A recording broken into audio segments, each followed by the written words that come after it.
convidando o nosso ilustre convidado. Boa noite, doutor Saulo. Como é que tá? Boa noite, doutor Anderson. Tudo tranquilo? Tá ouvindo bem aí? Vamos ver se o áudio está legal. Bem. O meu tá baixinho. Deixa eu aumentar mais aqui. Deixa eu aumentar o meu volume aqui. Eu não estou te ouvindo, doutor. Vocês me ouvem aí? Não, ainda não te ouço. Vamos ver aqui, tentar novamente. O meu tá no máximo aqui. Pessoal da live, Fala aí. Se puder dar um retorno. Tá bem baixo, cara. O áudio está bem baixinho. Você conseguiu aumentar agora? mais um pouco aí? Oi?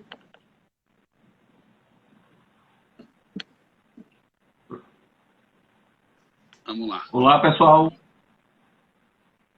Tá dando para ouvir. Vou pedir para você sempre falar um pouquinho mais alto, tá bom, Saulo? Perfeito. Vamos lá? Bem, pessoal, sejam todos bem-vindos à live aí de hoje. Nós estamos aí esses desafios, né, que a gente sabe está batendo muito na tecla em relação às questões que estão acontecendo no nosso dia a dia, né, principalmente dos condomínios. A gente sabe que são muitas mudanças. Eu tenho visto aí também muitos debates, né? Diversas pessoas, diversos especialistas, advogados, desembargadores, juízes, né, falando sobre o que vem ocorrendo. E aí nós tivemos aí recentemente, né, que foi aprovado na última sexta-feira, se eu não me engano, dia 3, o APL, né, 1179, que traz aí algumas mudanças, algumas diretrizes. E nós, diante disso, houve aí, claro, uma reforma, algumas alterações, né? Houve um projeto substituto da senadora e algumas questões importantes inerentes que nós temos que passar e conversar, bater um bate-papo aqui, tirar dúvidas. E aí, claro, convidei o doutor Saulo aí direto de Aracaju, né? Terra boa, cidade maravilhosa, praias boas, né, meu amigo? Para poder falar aqui e se apresentar, tá? Então, quem já me conhece, meu nome é Anderson Machado, alguns não me conhecem. Trabalho nessa área, sou especialista da área, né? Tenho advogado há muitos anos nessa área condominial. E aí, claro, trazendo para vocês aqui um pouco de informações, tá bom? Pessoal, quiserem fazendo perguntas, a gente vai parando um pouquinho aqui no nosso diálogo. E aí, o doutor Saulo, aí, a gente vai variando e vamos respondendo, tá? De acordo com as diretrizes aí que vocês querem solicitar. Doutor Saulo, seja muito bem-vindo. Uma alegria, primeiramente, poder te convidar e você estar aqui presente, doando seu tempo. Né? A gente sabe que é uma responsabilidade social também que nós temos diante do que tudo que está ocorrendo no país, e nós, como advogados, operadores do direito, nada melhor do que trazer as informações de forma coesa, de forma ética, para a gente possa realmente tratar do assunto da melhor forma, a fim de dirimir essas questões que vão, com certeza, bater lá na porta do judiciário, diante de uma situação que nós estamos vivendo hoje em dia, né? Que nunca vivemos. Aliás, quem hoje tem e pôde viver alguns anos nunca passou por essa situação, então é uma novidade para todos, né? E nós estamos trazendo aqui sempre que a gente possa cuidar e trazer sempre as questões da melhor forma. Então, doutor, bem-vindo, a palavra é sua, você fazer as considerações e vamos lá. Boa noite, muito obrigado, doutor Anderson. Eu quero primeiramente dizer que Aracaju, sim, tem praias belíssimas. É uma pena que nesse momento a gente não possa desfrutar delas, né? Mas verdade. Necessário.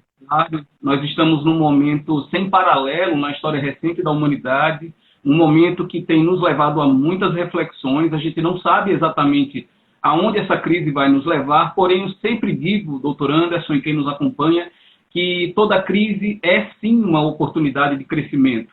A gente pode utilizar esse momento para sairmos dele ainda mais fortes, em um outro nível. Eu até estava conversando aqui em casa que uma coisa é certa, o mundo como nós conhecíamos há um mês atrás, ele já não existe mais. É hora de pensarmos em novas soluções para esse novo tempo que se apresenta. E quero também deixar claro que, para mim, a honra, a satisfação é minha dividir esse espaço com uma figura tão ilustre. Meu professor, como eu sempre chamo, né, professor Anderson, porque é assim que eu tenho uma grande referência na área.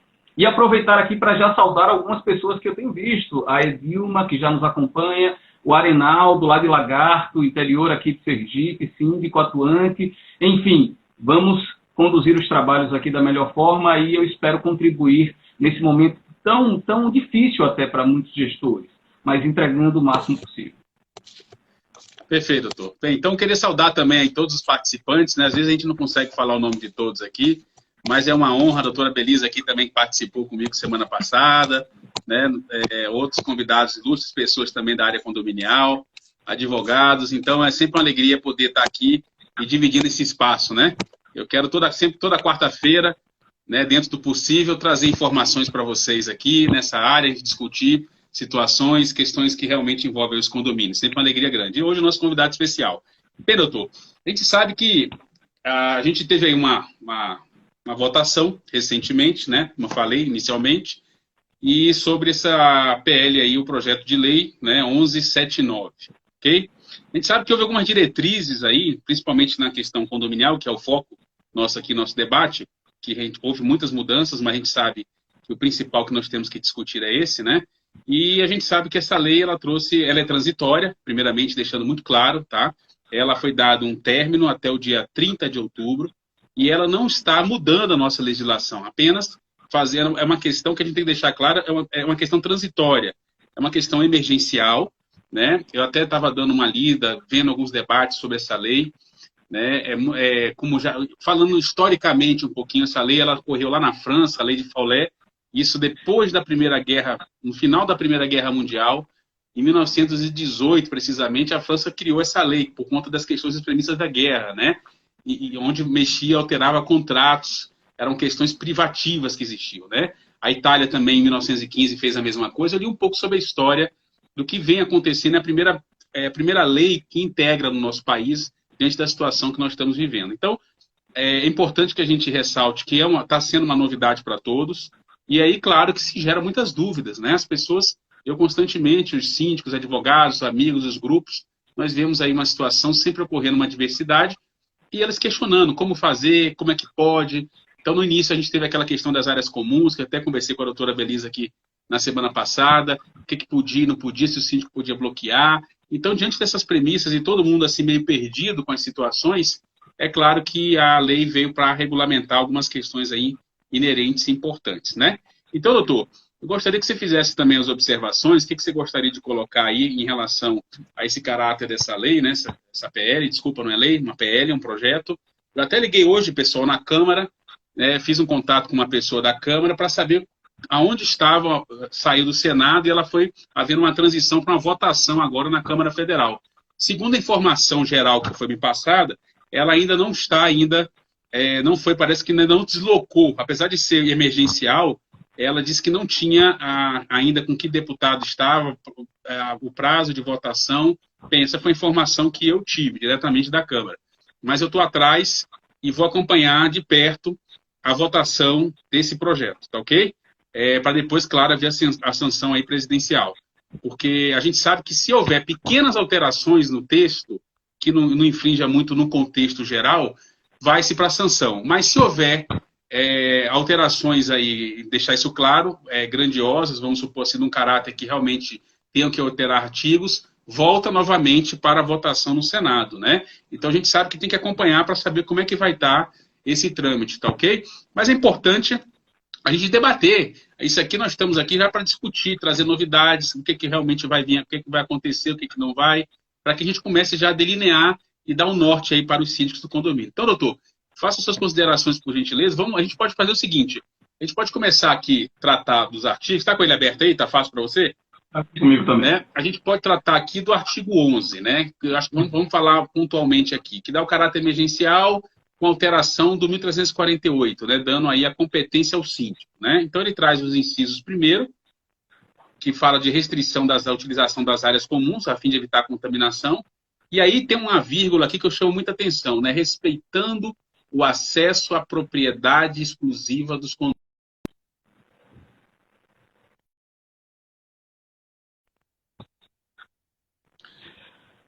Pois bem, doutor Anderson, como bem colocado, essa lei, ela gerou muita discussão. Engraçado que ela não gerou tanta discussão pela matéria condominial em si, mas junto dela, como é uma lei muito ampla, né, que veio regular as relações civis como um todo, a gente teve um burburinho muito maior sobre a questão das locações, que até agora não está definida, impactos na LGPD, enfim, todo um mecanismo legal que nós temos aqui no ordenamento. Em relação ao artigo 11, eu estava localizando ele aqui, é bom que a gente faça essa redação.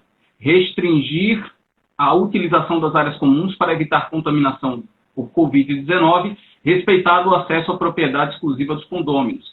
Essa ressalva é fundamental porque a gente sabe que no afã de fazer o melhor, inevitavelmente, em alguns momentos, a gente pode resvalar numa situação indesejável que é a do abuso do direito. Às vezes por desconhecimento, às vezes pelo próprio ambiente de incerteza que a gente vive, o gestor preocupado com a coletividade, ele pode, em uma ou outra situação, acabar resvalando por esse caminho.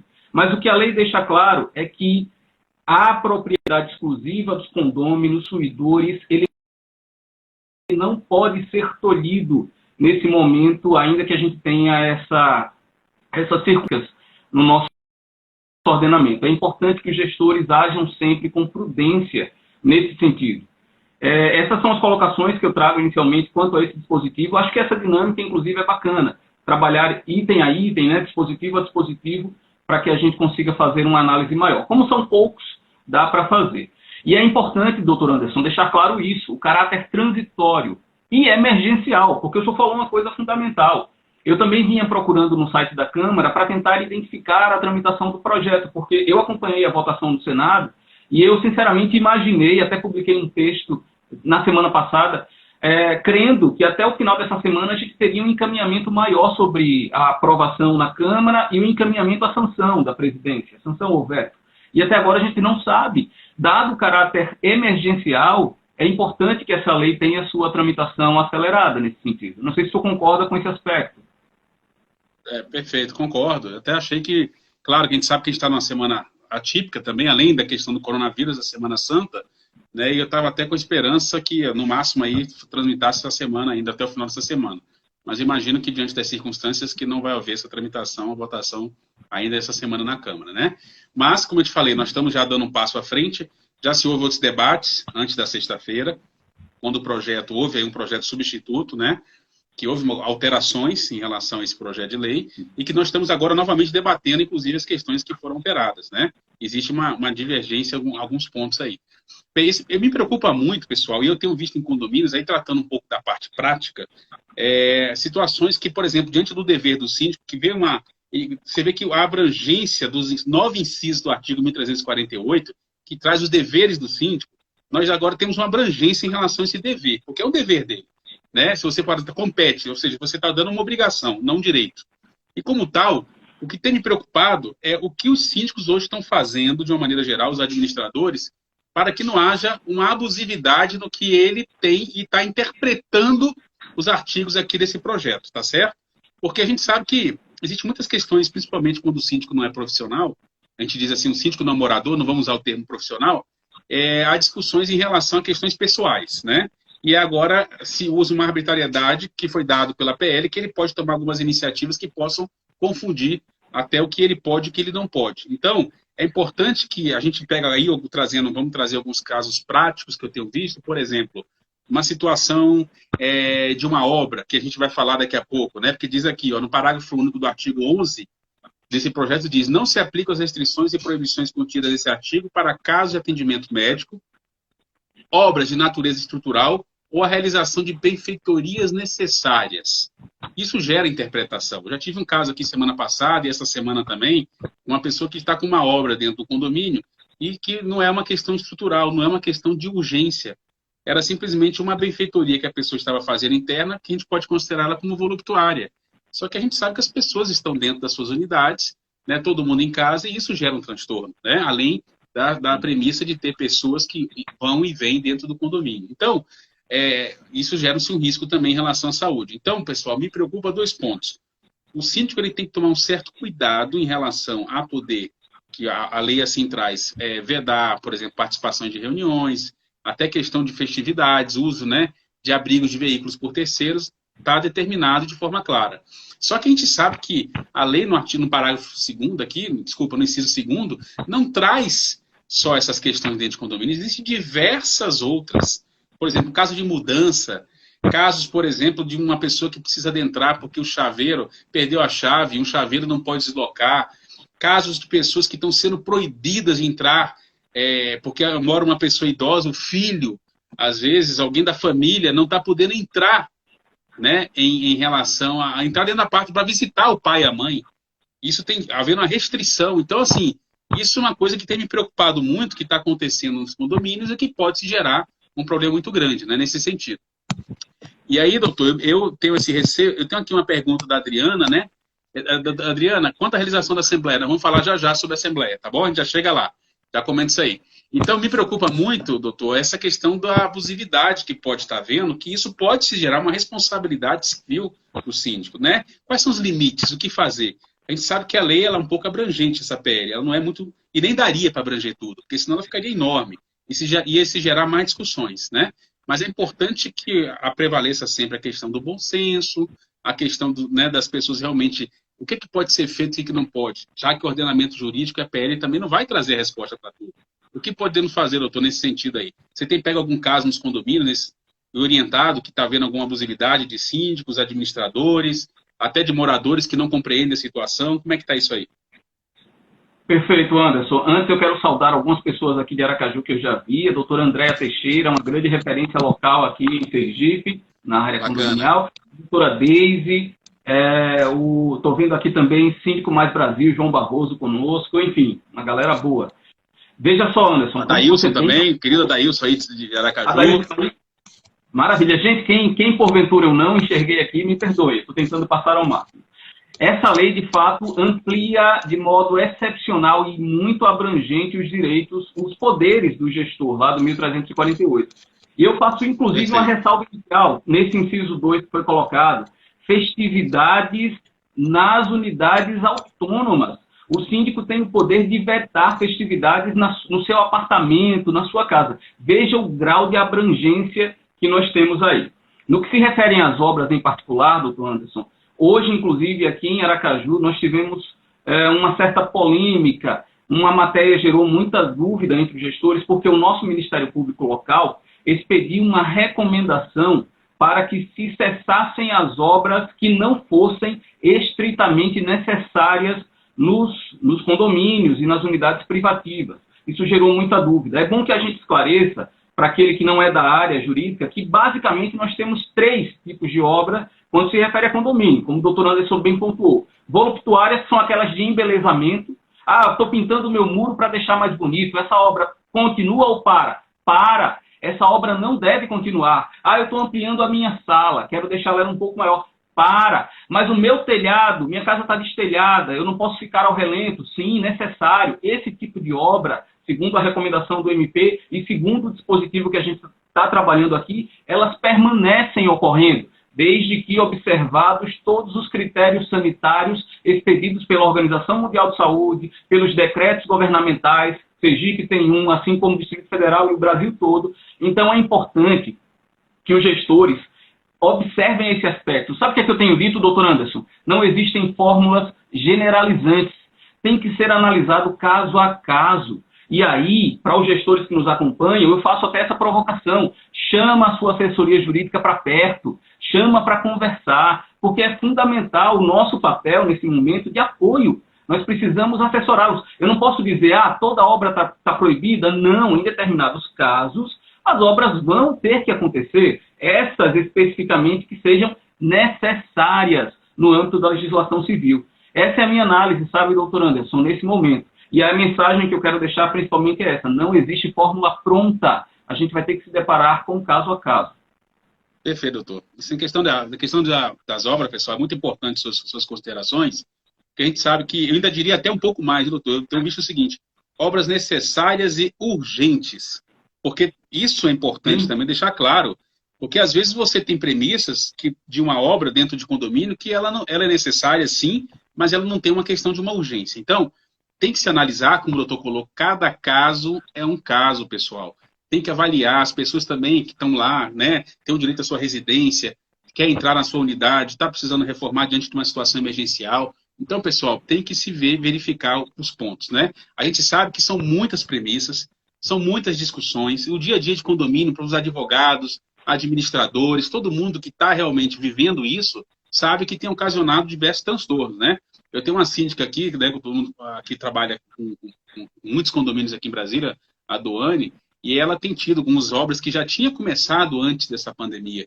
Né? Uma obra que era, por exemplo, uma obra de fachada que ela está tocando num condomínio, na qual, época de chuva aqui no Distrito Federal, e estava se havendo infiltrações diversas, caindo as pastilhas, então, assim, gerando-se até riscos. Então, ela, no caso, diante dessa necessidade de uma obra necessária e urgente, já devidamente contratado a empresa, já estava em fase de execução. É claro que ela conseguiu remodelar algumas questões, né, trabalhar alguns pontos, porque incomoda as pessoas que estão na unidade, mas ela conseguiu realmente resolver e dar continuidade à obra, porque ela sabe do caráter urgente de uma pessoa passar, por exemplo, tinha determinadas áreas comuns que ela já estava tendo interdição, diante de cair algo em cima, né, e provocar uma fatalidade. Então, é como eu falei, é um caso, sim. Outros condomínios aqui pararam obras, sim, diante de uma questão que não tinha uma certa urgência, né? Havia necessidade, mas não urgência. Então, pessoal, o que eu tenho para dizer para vocês? Consultem, como o doutor Saulo colocou, procure um jurídico, procure um advogado, trabalhe com bom senso, para vocês analisarem caso a caso.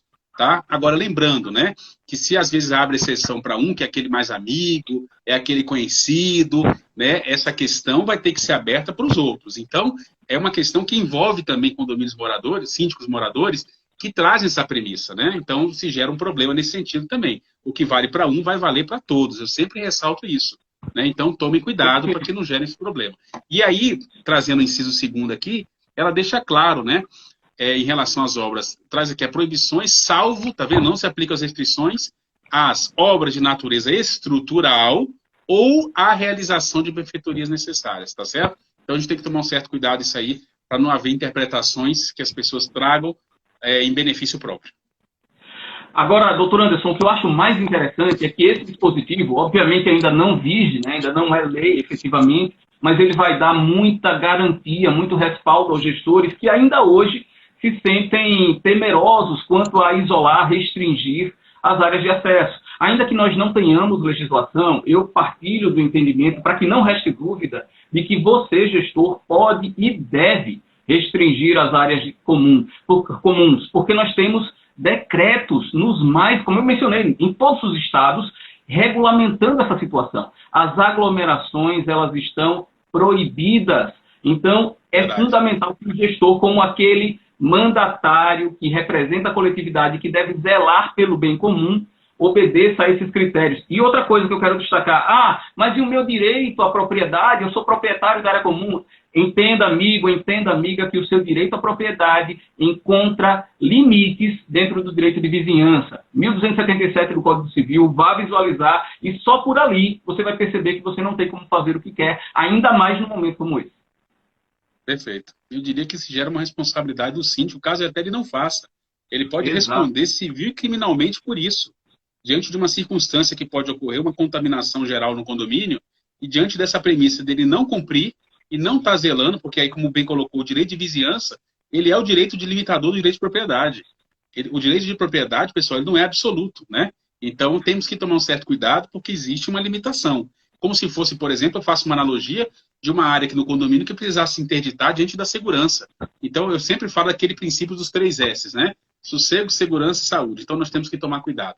Ou seja, se há algum problema nesse sentido, e aí nós temos o caso de saúde, as restrições sim são plausíveis, independente do projeto de lei, independente de decreto. Né? Isso só vem reforçar o que as autoridades públicas, como colocou, as organizações mundiais, as associações, o governo, têm trazido situações para que realmente reforce o que o síndico está tomando decisão, tá bom? Eu vou registrar aqui também a presença da Elizabeth, né? Nossa querida Elizabeth aí de Salvador, está aqui também participando, né? E eu vi aqui uma consideração, bom senso, de quem é a consideração? Deixa eu ver aqui. A doutora Fabiana, aqui de Aracaju. Doutora Fabiana, bom senso e análise casuística são fundamentais, mesmo obras voluptuárias, a depender do caso, podem representar um risco, em caso de paralisação, porque a edificação é formada por diversos microsistemas. Perfeito. Em alguns casos, pessoal, se há discussões, o que eu tenho solicitado também? Um parecer de um engenheiro, né, diante de uma situação, diante de uma obra, se realmente pode aguardar, se não pode. Isso é importante, né? O condomínio ele deve ter um engenheiro próprio. Não é só engenheiro da obra que está sendo executada, né? Porque a gente sabe que o engenheiro vai ter lá a empresa que está executando a obra, que tem engenheiro dela, mas e os interesses do condomínio? Então, o engenheiro do condomínio contratado pode também intervir, pode dizer da questão da urgência, dos riscos, que eles chamam de grau de risco, né? Se é crítico, se não é. é possível também ser avaliada aí por engenheiros especializados, tá bom? Questões técnicas de engenharia, é importante que o advogado possa orientar, mas que o engenheiro possa realmente dar a palavra final, porque é uma questão que envolve aí obra e a competência de qualquer engenheiro, né? Bem, doutor, vamos falar um pouquinho sobre, já falamos essa questão de obra. Então, pessoal, eu ressalto aqui para quem entrou depois, tome cuidado com as intervenções com que os síndicos estão fazendo. Tome muito cuidado, para que não haja abusividade, porque ele pode responder por isso. Então, é possível que ele analise o caso concreto. Se tiver alguma dúvida, peça um parecer para o advogado, uma sugestão, para que realmente possa se respaldar e ter essa tranquilidade do que ele realmente, as circunstâncias, do que ele vai tomar de atitude, para que depois não traga problemas para ele no futuro, ok? Doutor, e sobre a assembleia? Já, inclusive, perguntaram para a gente aí, né? Essas questões de assembleia, né? Questão de assembleia virtual, que agora, claro, a gente não sabe que, diante daqui da premissa do artigo 11, não pode ter aglomerações, interdição de áreas, inclusive aí onde muitos condomínios fazem no próprio salão de festa, onde fazem as reuniões, né, as assembleias. Qual a sua opinião sobre essa questão de assembleia virtual? Eu tenho escrito muito artigo sobre isso, né? O que é que você sugere e, no seu ponto de vista, como é que a gente vai trabalhar com isso? Porque é uma realidade, eu sempre estou trabalhando isso nas minhas aulas lá da ESA que eu dou para síndicos no Brasil afora, eu digo, gente, a assembleia virtual é uma realidade, isso vai acontecer, mas ninguém ainda se antenava, né? Ah, isso aí vai demorar, isso vai ser mais para frente, e aí, eu vou dizer, infelizmente, né, surgiu um problema, uma pandemia, e que as pessoas estão preocupadas e agora não sabem como proceder, né? Então, nós temos que tomar um certo cuidado. Como é que nós vamos tratar isso aí, doutor? O que é a sua opinião? E como é que está isso aí, especificamente em Aracaju? Perfeito, doutor Anderson. Eu posso ousar um pouquinho aqui, eu sei que a gente tem um tempinho ainda. Antes de a gente passar para a Assembleia, eu queria provocar uma outra discussão pontual, porque tem a ver um pouco com esse item 2 aqui, antes da gente passar. Pode, me permite? Sem problema, vamos voltar. É o seguinte, dentro dessa recomendação do MP, que gerou toda essa celeuma aqui em Aracaju, antes, registrar a presença aqui do doutor Diego Fortunato, que está conosco. Quem mais eu enxergar aqui eu falo. Mas vamos lá. Dentro dessa linha, o que acontece? A recomendação do Ministério Público vetou o acesso dos entregadores às áreas comuns dos condomínios. Essa recomendação está lá. Isso não é objeto dessa legislação, obviamente, mas nós temos iniciativas tramitando no Congresso, eu identifiquei uma na Câmara que vai nesse sentido, de exigir que os entregadores tenham acesso apenas à portaria, à guarita. Gente, isso seria bacana se a gente entender condomínio edilício como um edifício de uma torre, 2 torres, onde o seu acesso à portaria é facilitado. Como é que isso fica, eu me pergunto, nos condomínios de casas, nos condomínios de lotes, nos condomínios em plano vertical, quando você tem, às vezes, áreas imensas para que o condômino venha de lá para cá? Eu estou deixando claro que é mais uma opinião, tá? Por que eu digo que bom senso é fundamental? Não há problema, do meu ponto de vista, em você liberar o acesso desse prestador, desse entregador, ainda que o condomínio limite o acesso simultâneo. Só pode um, aguarda aqui, depois a gente libera outro. E ele vai ser acompanhado pela equipe do condomínio com a utilização dos seus EPIs, porque isso é outra questão fundamental, já que esse condômino, no caso de um condomínio de casas, como eu mencionei, ele vai entrar com sua moto, vai até a residência, entrega o seu produto e sai. Então, nesse afã de entregar resposta, muitas vezes nós, vou usar uma expressão popular, me permitam, nós colocamos o carro na frente dos bois. É preciso prudência, parcimônia, para que a gente consiga entregar soluções jurídicas adequadas aos anseios sociais. Mas é uma provocação que eu coloco, quero ouvir a sua opinião, doutor Anderson, e a opinião de quem nos acompanha aqui também. Tá, pessoal, eu acho o seguinte, doutor, eu vejo que isso, como eu te falei, cada caso deve ser avaliado, né? Existe condomínio, vou mandar um abraço aí pessoal de Fortaleza, pedir para mandar um abraço aí, né? Doutora Natália Menezes, tá? Nunca dei uma aula em Fortaleza aí, qualquer um dia leva um curso aí para palestrar para vocês aí, tá ok? Está aqui a doutora Daniela também, né? Obrigado. Ismael, tema importante, né? Satisfação, um abraço para todos aí. Vamos lá.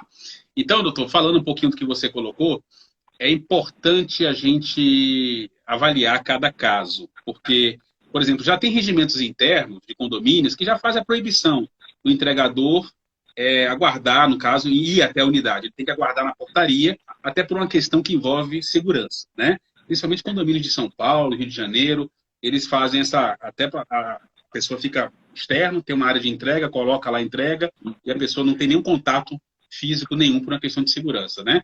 Há condomínios horizontais, que nós sabemos aí, aqui nós temos um condomínio, por exemplo, com 3.000 casas.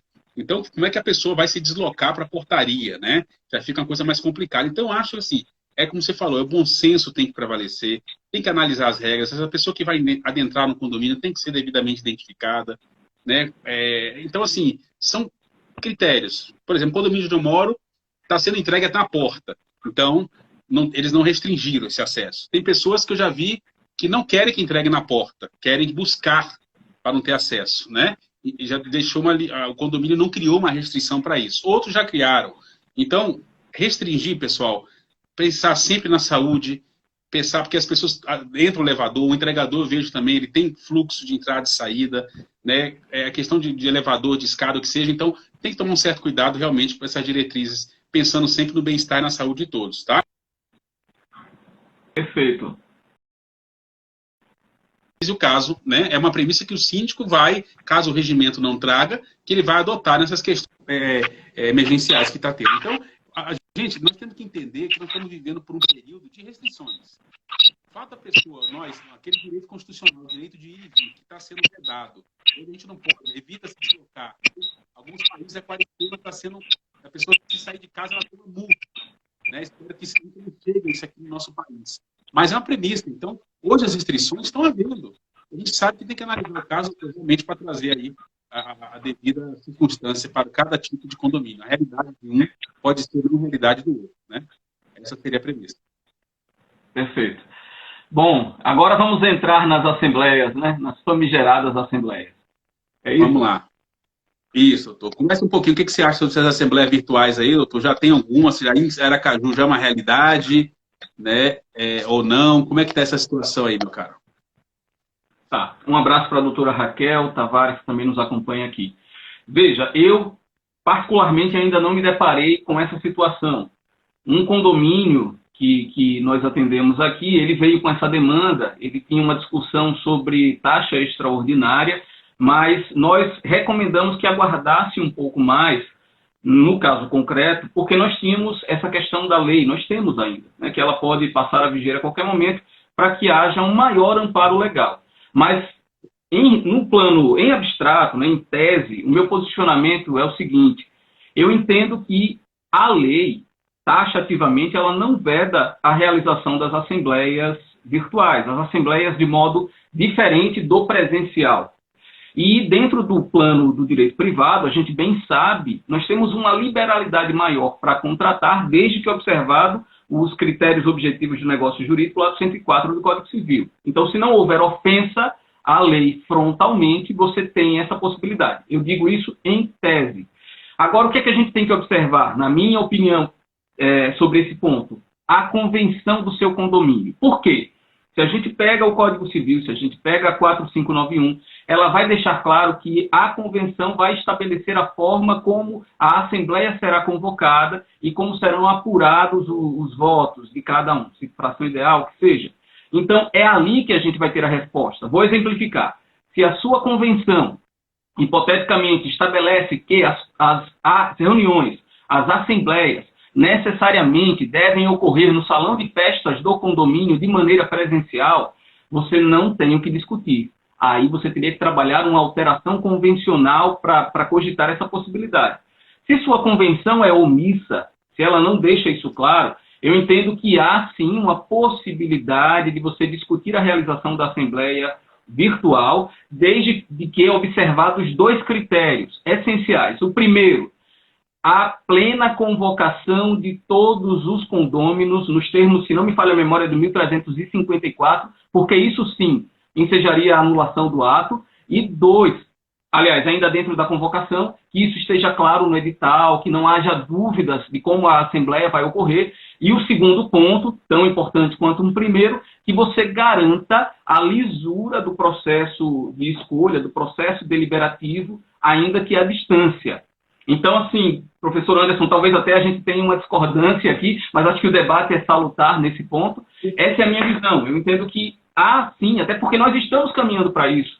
No ano passado foi aprovado já um projeto no Congresso, né, no plenário do Senado, regulamentando as assembleias. Nesse caso que a gente está discutindo aqui, do substitutivo do PL 1179, ela trata desse período emergencial. Não fala em regulamentar as assembleias em absoluto, não é? Mas, ainda assim, a minha opinião é que sim, elas poderiam ocorrer desde que observados esses dois critérios, mas, obviamente, eu deixo para o debate. Perfeito. Muito bacana. O ponto de vista, eu sempre acho que essas questões, né, as discussões são ótimas, isso gera crescimento, tá, doutor? Acho que eu particularmente, tenho dito assim, eu sou uma pessoa otimista em relação à Assembleia Virtual. Já participei de algumas, o quórum realmente foi excelente, mas o que me preocupa, o que eu vejo assim, porque o artigo, vamos lá, eu vou ler aqui, pedir licença aqui para ler o artigo 12. Olha o que diz o artigo 12, gente, em relação à Assembleia, né? Quem não teve ainda acesso à PL. O artigo 12 diz assim: a Assembleia Condominial, inclusive para fins do artigo 1349 e 1350 do Código Civil, e a respectiva votação poderão ocorrer em caráter emergencial, até 30 de outubro de 2020, que é o tempo que a PL vai vigorar, por meios virtuais, caso em que a manifestação da vontade de cada condômino por esse meio será equiparada para todos os seus sua assinatura presencial. Pois bem, pessoal. Então, nós trazemos aí, no artigo 12, a possibilidade de começarmos a ter dentro de condomínios a Assembleia Virtual. Bem, nós sabemos que nosso ordenamento jurídico não trata desse assunto sobre a Assembleia Virtual. A única vez que ainda que se falou sobre a Assembleia Virtual, por exemplo, foi no caso da Lei de Multipropriedade, a 13777, de 2018, que traz lá os coproprietários, né, os multiproprietários, poderão sim, através de Assembleia Virtual, poder votar. Que a gente sabe que é um parâmetro que a lei tem e que nós temos inúmeras pessoas que são donos de uma única unidade, podendo chegar até 52 pessoas, né, que podem votar. Então, foi a única premissa que existe uma liberdade nesse sentido. Então, pessoal, eu tenho escrito matérias em jornais, tenho feito reportagens em relação à minha preocupação com esse tipo de assembleia.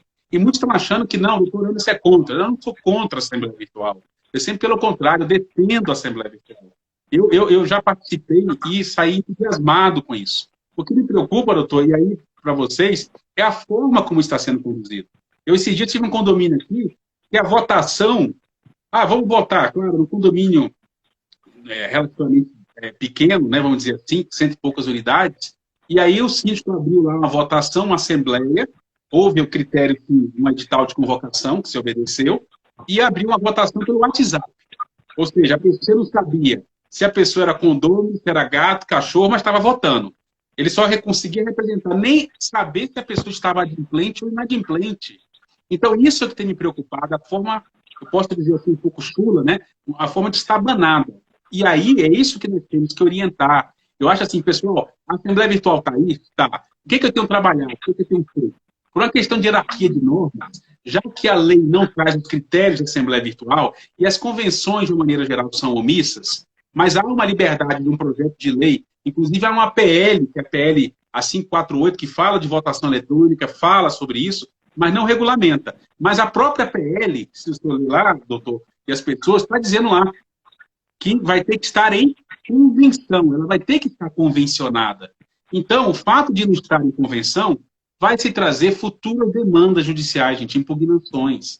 Então, doutor, minha preocupação é a forma. Ninguém está falando, e aí eu vou trazer para vocês depois, escrever matérias ou fazer uma live, quais são os critérios essenciais para que possa, mínimos, assim, mínimos para que possa ocorrer uma Assembleia Virtual.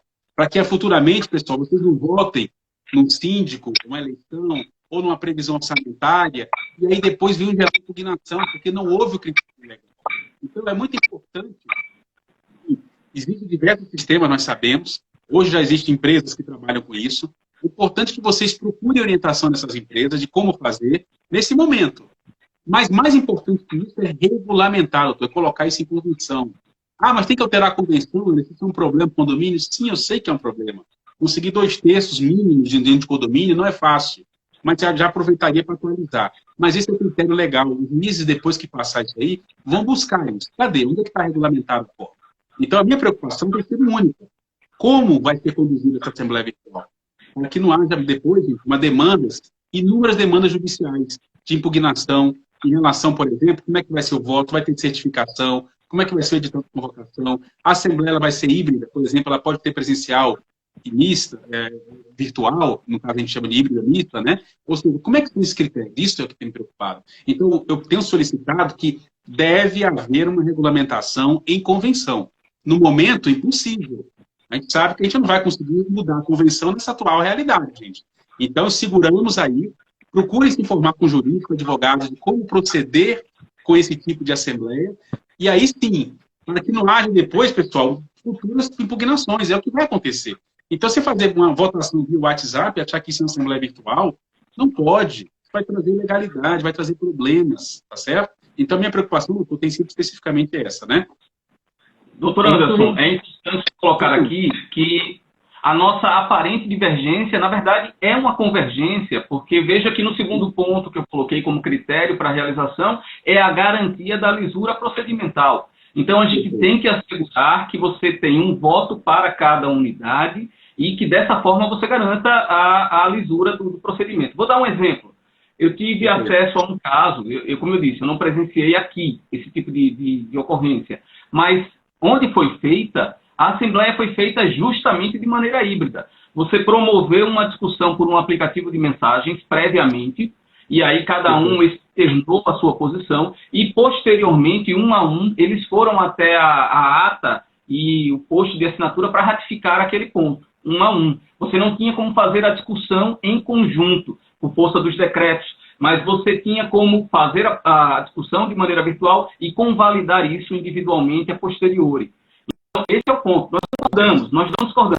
Acho até que o doutor André colocou aqui que tem uma divergência, mas talvez até vá nesse sentido. Nós concordamos que o procedimento tem que ser regulamentado.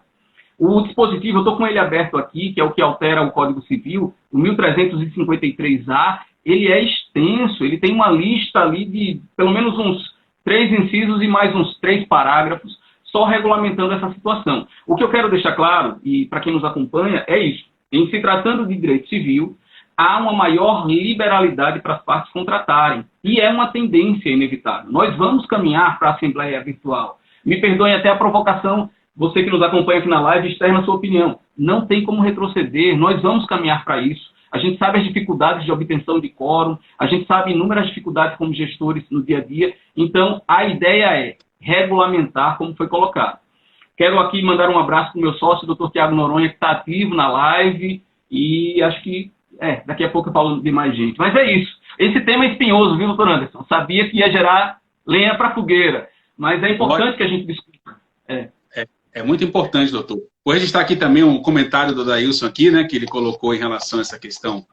Deixa eu achar aqui. Acho que já, eu não estou achando, já está lá em cima. Fazer o registro da minha irmã aqui também, né, Maria Olívia Machado, minha irmã lá de São Paulo, coach na área jurídica também, uma pessoa que está afinco, né, com os advogados aí. Parabenizar e agradecer a participação dela e de outras pessoas também aqui, né. Bem, pessoal, é interessante que a gente possa tratar essa questão de assembleia virtual e não discutirmos mais no primeiro momento. Eu acho que, assim, existe uma possibilidade há muito tempo. Eu tenho notícia que é a primeira assembleia virtual, notícia, não sei se isso realmente é fato, isso aí foi feito um levantamento. Ela ocorreu, sabe quando? Em 1998, num condomínio lá em Santos. Essa foi a primeira notícia que eu tive uma assembleia virtual. Só que houve uma regulamentação para isso, né? O Daniel também aqui, né, do poder condominial, o próprio condominial também está aí, o pessoal, agradecer a participação. Então, a gente sabe que ela é uma realidade, eu tenho sempre trazido. Agora, já que ela pode acontecer dentro de uma premissa de um projeto que tem amparado até o dia 30, digamos, que é o prazo do projeto de lei, que a gente possa, agora, os operadores do direito, a gente possa informar como fazer, ficar de olho como é que essas empresas estão oferecendo o serviço com base na convenção que existe do condomínio.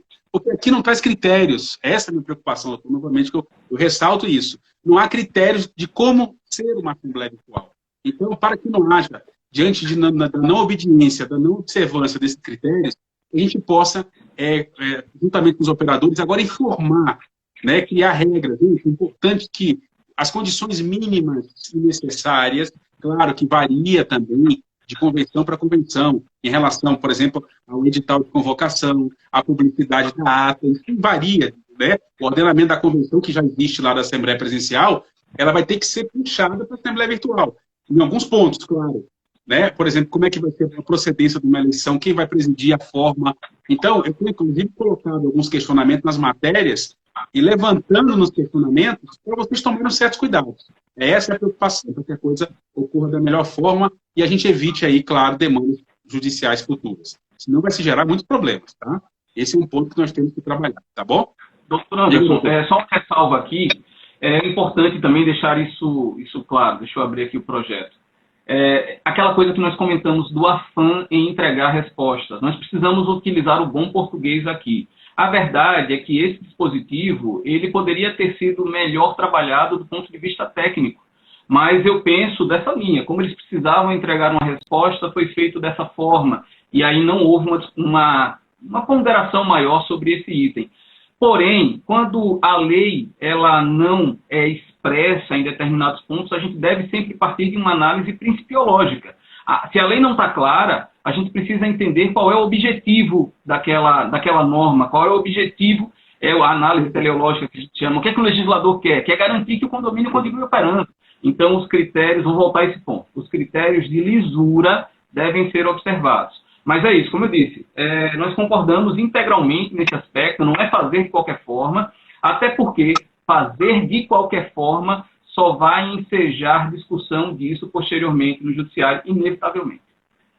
Perfeito. Eu vou aqui para houve um questionamento aqui, deixa eu ressaltar aqui, da Adriana Doreto, né? Como proceder no caso da necessidade da eleição do síndico diante da impossibilidade de reunião presencial? Prorroga-se o mandato? Olha, o PL aqui está se tratando da seguinte forma, lá no artigo 12, parágrafo 1, está dizendo assim, ó, não sendo possível a realização da Assembleia Condominial, na forma prevista do caput, que eu acabei de ler, os mandatos de síndico vencidos a partir de 20 de março de 2020, claro, ficam prorrogados até 30 de outubro de 2020, tá ok? Claro que, repetindo, isso é uma PL, vai para votação na Câmara pode ser que mude alguma coisa, e ainda a função presidencial, tá certo, gente? Eu estou repetindo, gente, é uma PL que está em fase de votação. Ela não está valendo. Tá? Muitas pessoas já estão pegando isso aí, já querendo aplicar. Claro que algumas questões, algumas decisões já foram tomadas em condomínio. Restrição, por exemplo, das áreas comuns e outras questões que a PL traz. Né? E é importante que também se atenha a esse detalhe. Né? Banco, a gente começa... liminares de mandato, né? Prorrogações liminares. Perfeito. Se bancos, por exemplo, estão travando o síndico aí de continuar com o mandato, pode entrar com essas liminares, a gente falou isso, inclusive, na semana passada. Então, há meios legais também para isso que se estabeleça, tá bom? Esse é o texto do Senado que foi aprovado aqui, tá bom? Beadoane colocou aqui também, deixa eu ver aqui. Vou puxar aqui, peraí. Essa observação. Se não houver fiscalização em critérios bem definidos... Peraí que meu saiu aqui, doutor. Muitos condomínios serão extremamente prejudicados. Perfeito, exatamente. É isso que eu tenho... A gente que trabalha com assessoria preventiva em condomínio, que a gente sabe que a melhor forma, e o nosso trabalho é prevenir, e quando chega uma demanda do síndico para nós advogados, a gente realmente tem que trazer a melhor forma no sentido de dizer assim, olha, façam isso, trazer essas premissas, porque senão vai se trazer problema judicial. Muito bem colocado aí, entendeu, Doni? Vamos lá, parabéns, doutor Anderson, suas considerações como sempre bom senso, ainda agradeço aí a observação, Síndico Mais Brasil, Cabral, Valesca, Síndico Mais Brasil, eleição que fica tranquila, pois a lei 1179 prorrogará para outubro, perfeito, exatamente, pessoal. Então, a gente sabe que são muitas questões, são muitas discussões, né, doutor? Não é fácil, mas eu sempre procuro trabalhar, como você colocou, nunca colocar a carroça na frente do boi, eu sempre ando com o pé atrás. Vai se tomar uma decisão, vai haver uma mudança, como é que vai haver a procedência dessa mudança, qual é a melhor forma, né, se precisa realmente entrar com uma ação liminar. Então, são questões, gente, pessoal, que eu repito, nós estamos aqui, fica até a gente falar da gente mesmo, mas procure um jurídico especializado, peçam informação. Né? Eu sempre falo assim, eu tenho batido na tecla e dizer assim, doutor, os advogados, existem advogados muito bons na área condominial, que são especialistas, que vivem em condomínio. E é importante que vocês tragam essa premissa para que a gente possa trazer essas informações, né? Registrar a presença do meu filho aqui também, do Diogo, que acabou de entrar aí também, que está trabalhando nessa área condominial, né? E o Thiago falou assim, recebi hoje informação do Banco do Brasil que é a prorrogação do mandato, mesmo sem a manifestação do condomínio, tá vendo aí, ó? Então já são situações que nós já estamos diante das demandas e as liminares, o Banco do Brasil aí, né, já está tomando providência nesse sentido. Doutor, eu vou pedir o seguinte, pessoal, nosso tempo está acabando, porque quando der 1 hora, a nossa live cai, né? Então eu não vou deixar que socorro como aconteceu na última vez, com a doutora Belisa também que estava aqui. Doutor, se quiser deixar as suas considerações finais, seu contato também, e quem tiver mais pergunta, pessoal, a gente deixa aqui o e-mail, a gente passa para vocês o site, para vocês também perguntarem e a gente poder, claro, colaborar com vocês, tá bom? Por favor, doutor, faça suas considerações aí. Maravilha. Nós só não tratamos do artigo 13 do substitutivo, que ele chove no molhado. Ele diz aqui, é obrigatória, sob pena de destituição do síndico, a prestação de contas regular dos seus atos. Então, gente, é pandemia, mas o síndico deve prestar contas de tudo que for feito, certo? É importante que isso fique claro, né? E, no mais, doutor Anderson, eu quero agradecer, eu estimo muito, o senhor é uma referência, meu professor, como eu disse ao início, então é alguém em quem eu me espelho para trilhar esse caminho do universo condominial. É uma área muito específica, mas a cada dia nos oferece um aprendizado. Esse momento em particular, como eu disse também no início, é um momento de muitas incertezas, vai nos colocar em um outro patamar, sem dúvida, mas nós precisamos estar abertos a aceitar essas mudanças. Quer ver outra coisa? Mais do que nunca, é hora de se falar em negociação, que é uma área que eu estudo e também trabalho muito. Eu ouvi isso de um juiz numa reunião do IBRADIM, ontem, né, do Instituto Brasileiro de Direito Imobiliário. Os juízes reconhecendo que, mais do que nunca, as partes vão precisar sentar e conversar. No âmbito do condomínio, eu falo exatamente da questão das cotas condominiais. Vai reduzir, as planilhas vão ter que ser revistas, enfim. Mais do que nunca, a gente vai precisar dialogar. A gente vai precisar conversar se a gente quiser sair dessa situação de maneira mais forte. Então, agradecer a todos aqui de Aracaju que acompanharam, do Brasil inteiro, e dizer que me coloco à disposição sempre que for chamado, convocado. Para mim é uma missão. Sempre que for convocado para tal, estarei aqui para contribuir com esse debate. Muito obrigado, doutor Anderson. Doutor Saulo, eu que agradeço. Eu sempre tenho uma estima muito grande por você. Quando a gente está no Nordeste, que a gente dá alguns cursos, a gente se encontra, a gente sempre bate nesses cursos, nos congressos. Eu tenho admirado muito o seu trabalho, quero deixar aqui registrado. Acho que você tem feito um trabalho ímpar na questão condominial. E não só por isso, pelo reconhecimento, me fiz o convite para você estar aqui. Eu digo sempre que é uma honra a gente poder ouvir outros operadores, trocar ideia, informações, né, e trazer esses debates que realmente sempre vão engrandecer a área condominial como um todo. Então, para mim, é uma alegria poder estar aqui contando contigo. Já lhe disse, né, conte comigo também se precisar ir. Se precisar estar junto com vocês aí, dar uma aula na ESA, o que for, eu como professor há mais de 20 anos, eu amo dar aula, eu gosto, me sinto bem em poder ensinar, trazer algumas informações, e eu digo sempre que a melhor maneira de aprender é ensinando, então eu estou sempre aprendendo, né? É sempre importante a gente deixar isso registrado, tá bom? Uma alegria. Agradeço a todos que participaram, pessoal. Nós teríamos muito mais tempo aqui para discutir essas questões condominiais, mas o nosso tempo já está se encerrando. Eu quero deixar claro que assim, teremos outras lives também, doutor, fazendo live aí, vai ser um prazer poder participar